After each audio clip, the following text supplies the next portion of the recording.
I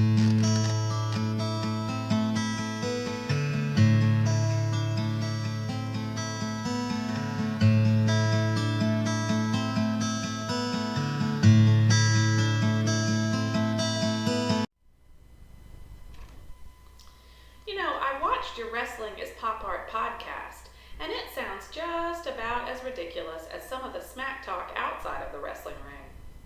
Well, that's just it. That is why wrestling works and why it's been so successful for so long in the United States. Seriously? Yeah, I'm serious. You name any area of pop culture and I can apply wrestling to it. I'm ready to rumble! You asked for it. How about classical literature? Oh man, you made it way too easy on me. So why are you stalling? I'm not. All the professional wrestling is an Athenian drama.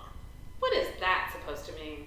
The elementary version is an Athenian drama is a theatrical method that the Greeks used as a means of exploring their world. They explored how they lived and what it meant to be human. And it works so effectively that the drama has been pervasive in all of human media for centuries. And without question, it can be found through all forms and formats of professional wrestling. That was weak. I'm going to need more specifics. How is this for specifics? Wrestlers, the commentators, and promoters all tell stories. One and all, they spin yarns very well. The tales from the ring work by virtue of incorporating a number of important conventions and motifs. Make no mistake, first and foremost, wrestling builds on the basic competition of rivalry and the foundation that you find in all other sporting events. But moreover, wrestling incorporates drama, collective consciousness, historical narrative, quest, heroes, villains, pop culture, and invokes the notion of hope in nearly every single match or major event.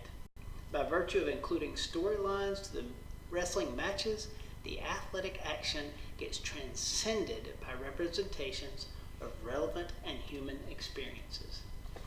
People can get that from Olympic wrestling. Up close and personal.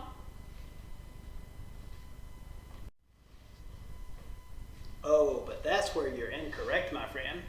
You see, in February of 2013, the International Committee for the Olympic Games voted to drop wrestling from the 2020 Olympics due to poor ratings.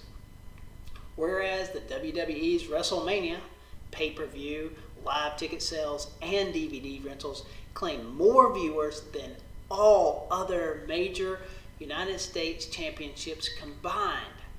Olympic wrestling captures the sport in its purest form, sure, and wrestlers provide fantastic individual competition that require brains and brawn. Those matches, without question, provide great action, but perhaps they're almost too scientific. There's no story to accompany the very fast-paced and short matches. And yeah, there's some international rivalries, but they don't provide enough interest in and of themselves. You are avoiding linking professional wrestling to literature, by the way. Literature. All right, here's your literature. How about this? Wrestlers often use names and themes of major works of literature, like Black Venus, Saturn, Pegasus Kids, Tony Atlas, Zeus, Maximus, Oz, Kendo Samurai, The Great Mortimer, and my favorite is Arachnoid because it conjures up mythology from Ovid. That was better, but still lame. Wow, you really love to push on a thing. Okay, here's the clearest example of literature I can think of. It comes from Homer, the Iliad, arguably the foundation of all Western literature. There is no Achilles in professional wrestling. I'm sure John Cena would be the first to say that that's debatable. But I was thinking about how wrestling storylines create a variety of versions of Menelaus, Helen, and Paris affair. All right, I'm curious. Say more. Historically, professional wrestlers have had many epic battles over a woman. Miss Elizabeth is a great example of the Helen character. But to exemplify the long and raging War of Troy, we can look to the WWE superstar Lita as our version of Helen. Her companionship led to a long-time rivalry in and out of the ring between Matt Hardy and Edge. More recently, CM Punk and Daniel Bryan went to war over AJ Lee.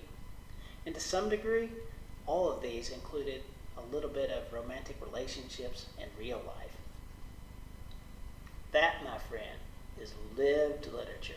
I'm telling you, professional wrestling is American pop art. Well, I have to admit you have some good points, but the debate is still not over.